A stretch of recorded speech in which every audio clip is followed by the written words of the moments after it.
வணக்கம் நண்பர்களே. போன பதிவில் சென்னை குளம்பேட்டையில் இருக்கக்கூடிய பச்சைமலை, அதில் இருக்கக்கூடிய சிவன் மலையை பற்றி, சிவனுடைய கோவிலை பற்றியும் சொல்ல ஆரம்பித்தோம்.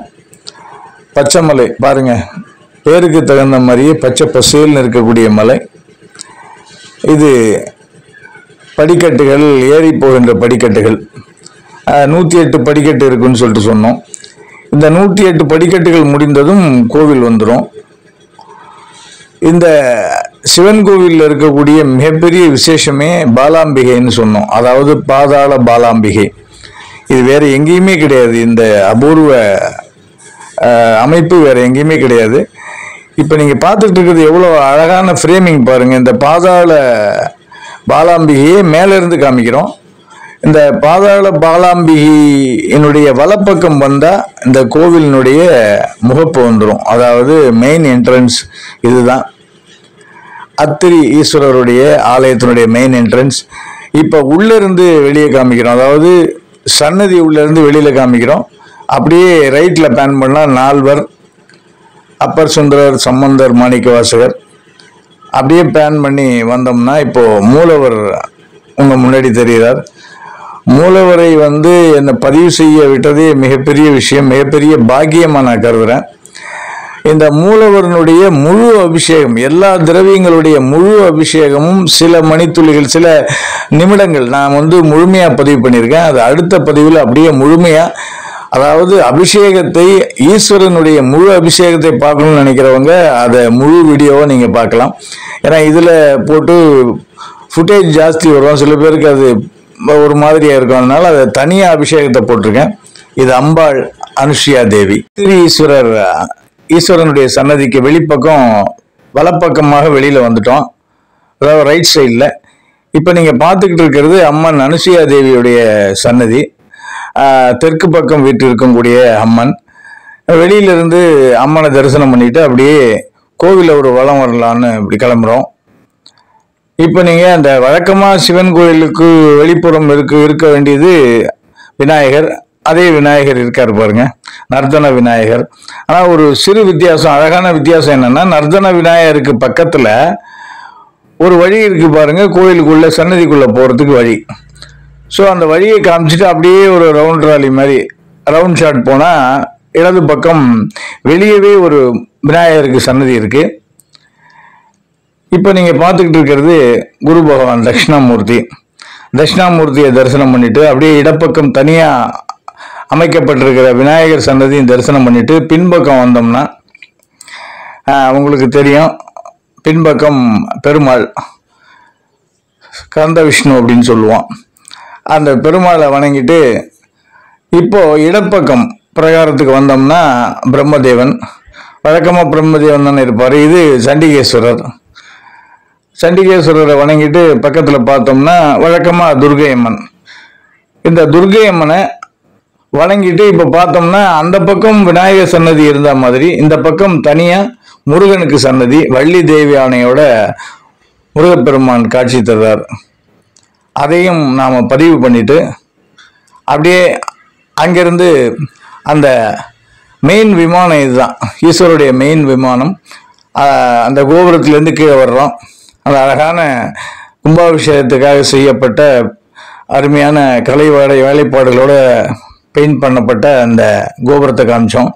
இது அம்மன் அந்த சன்னதியோட விமானம். இது இப்போ நீங்கள் பார்த்துக்கிட்டு இருக்கிறது வைஷ்ணவி தேவி. அந்த வைஷ்ணவி தேவி அம்மன் சன்னதியுடைய பிரகாரம், அம்மன் சன்னதியோட பின் பிரகாரத்தில் வைஷ்ணவி தேவியை பார்த்தோம். அதுக்கு அடுத்து வாராகி தேவி அதை மூடி வச்சிருக்காங்க. ஏதோ சில அலங்காரங்கள் பண்ணோம். இன்னைக்கு ரொம்ப விசேஷம், ஆஷாட மாதம்னு சொல்லிட்டு, அதாவது இந்த ஒரு வாரமும் வாராகிக்கு விசேஷமான வாரம், அதனால மூடி வச்சிருக்காங்க. இது ஈஸ்வரர், பைரவ ஈஸ்வரர், ஸ்ரீ பைரவர். இந்த பைரவரை வணங்கிட்டோம்னா இதுதான் முடிவாக இருக்கும். வாராகி அம்மன் அலங்காரம் முடியலைங்கிறதுனால மூடி வச்சிருக்காங்கன்னு சொன்னேன் இல்லைங்களா. 1 மணி நேரம் கழிச்சு இது எடுத்த பதிவு. இது வாராகி அம்மன். வாராகி அம்மனுடைய சக்தியை பற்றி உங்களுக்கு எல்லாருக்கும் தெரிஞ்சிருக்கும். வாராகி. இப்போ நாம் சிவன் சன்னதி, அதாவது அத்திரீஸ்வரர் அந்த கோவிலுக்கு பின்புறம் இருக்கும். அந்த பின்புறத்திலிருந்து இன்னும் சில படிகள், நிறைய படிக்கட்டுகள் ஏறி இப்போ ஸ்லோப்பான பாதை தெரியும் பாருங்க, அதாவது மேல் நோக்கி நடக்கக்கூடிய அந்த உயரமான பாதை, அதில் போய் இன்னும் சில பிரகாரங்கள் சன்னதிகள் இருக்கு. அதை நம்ம பார்க்கணும். அதை பார்க்கறதுக்கு போகிறதுக்கு முன்னாடி இந்த கோவிலினுடைய அழகையும் உங்களுக்கு காமிக்கலாம்னு நினச்சேன். அப்படியே பாருங்க, டவுனில் தெரியறது மெட்ராஸ் சிட்டி. ஆனால் என்னென்னா துரதிருஷ்டவசமாக இன்னைக்கு வந்து மழை பெஞ்சிக்கிட்டு இருக்கு, மூடமாக இருக்குது, வானம் வெள்ளையாக இருக்குது. ப்ளூ ஸ்கையாக நீல நிற வானமாக இருந்ததுன்னா ரொம்ப அழகாக தெரிஞ்சிருக்கும். சரி, இப்போ நம்ம பார்த்துக்கிட்டு இருக்கிறது அருட்பெருஞ்சோதி தனிப்பெரும் கருணைன்னு சொல்லுவோம். ரொம்ப கருணை உள்ளம் படைத்த ஒரு வள்ளலார்னு சொல்லுவோம். ஏன்னா வாடிய பயிரை கண்டதும் வாடினேன். பயிர் சாதாரண ஒரு ஒரு ஒரு செடி, அது வாடி போச்சு தண்ணி இல்லாதங்கும்போது நான் வாழ்னேன்னு சொல்லி மிகப்பெரிய விஷயத்த சொன்னவர் அவர். நாமெல்லாம் வந்து கற்பனை கூட செஞ்சு பார்க்க முடியாது, நம்ம அப்படிலாம் இருக்கமாங்கிறது கூட தெரியாது. அவ்வளவு அருளால் பாடல் எழுதியவர், வாழ்ந்தவர். இன்னும் சொல்ல போனா ஔவையார் வந்து வேண்டாம் வேண்டாம்னு நெகட்டிவாவே பாடல்கள் எழுதியிருக்கும் போது, இவர் வேண்டும் வேண்டும்னு பாசிட்டிவா எழுதின மிகப்பெரிய அருள் வள்ளல். அவருடைய பிரகாரத்துக்கு பின்பக்கம்னா முக்கியமான ஒரு சன்னதி இருக்கு, பிரகாரம் இருக்கு. இங்கதான் அகத்தியரும் அத்திரி மகரிஷியும் இருக்காங்க. அகத்தியரை சந்திக்கிறதுக்காகத்தான் அத்திரி மகரிஷி இந்த தெற்கு நோக்கி வரும்பொழுது இந்த மலையில் தங்க வேண்டியதாயிடுச்சு. ஸோ அகத்தியருக்கு அருகில் ராகு பகவான், என்ன வேணுமோ அது கொடுக்கக்கூடிய ராகு பகவான். நடுவில் இருப்பது விநாயகப் பெருமான். அவரை வணங்கினா தானே எல்லாமே கிடைக்கும். இப்போ நீங்கள் மூணாவதாக பார்த்துக்கிட்டு இருக்கிறது தான் அத்திரி மகரிஷி. அத்திரி மகரிஷிக்கு அருகே இருப்பது கேது, ஞானகாரகன். ஸோ அத்திரி மகரிஷி என்பவரே ஞானம் உள்ளவர் தான். ஞானகாரகன் அருகே இருக்கிறார் அவருக்கு. இந்த அத்திரி மகரிஷி இங்கே வந்து தங்கி அப்படி தவம் பண்ண இடம் தான் இது. ஸோ அதனால தான் இது அத்திரி ஈஸ்வரர் அப்படின்னு அழைக்கப்படுறார். இந்த ஸ்தலத்தில் இருக்கக்கூடிய மூலவர் நம்ம சொன்னோம். இது ஏன் நம்ம காமிக்கிறோம் அப்படின்னா, இது இன்னொரு இடத்துல இருந்து பாயிண்ட் ஆஃப் வியூவில் பார்த்தீங்கன்னா சென்னை தெரியும். இங்கேயும் வந்து ப்ளூ ஸ்கை கிடைக்கல, இருந்தாலும் பார்க்கறதுக்கு நல்லா இருக்கு. ஆன்மீகத்தை வளர்க்கும் போது அப்படியே சுற்றுலாவும், ஒரு இளைஞர்களுக்கு இது கொஞ்சம் பார்க்கறதுக்கு சந்தோஷமா இருக்கும். அப்படியே வந்து சாமியும் வணங்குவாங்க,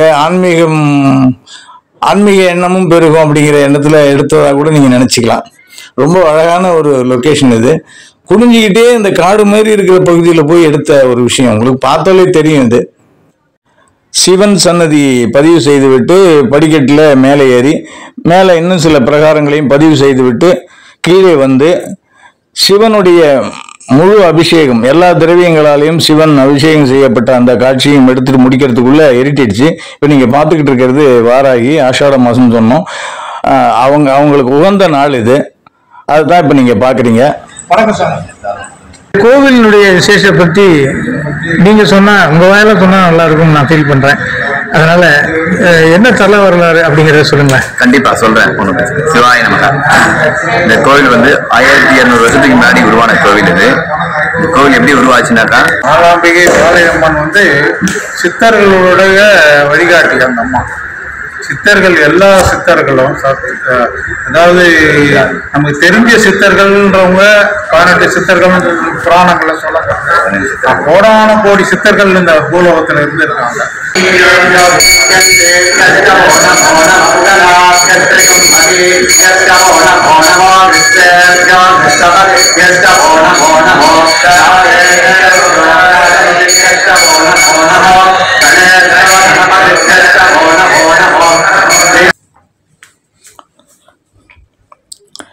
அன்பர்களே, இந்த கோவிலுடைய தல வரலாற ஜெய்சங்கர் சாஸ்திரிகள் சொல்றாரு. அவரை அடுத்து அமர்ந்திருந்த ரிஷிகுமார் அவர்கள் பாலாம்பிகை அம்மனுடைய மகிமையை சொல்றாங்க. அது இல்லாத சிவனை முழுமையாக, மூலவரை முழுமையாக அபிஷேகத்தை எல்லாம் எடுத்த அந்த காட்சியோட அடுத்த பதிவில் நீங்க பார்க்கலாம்.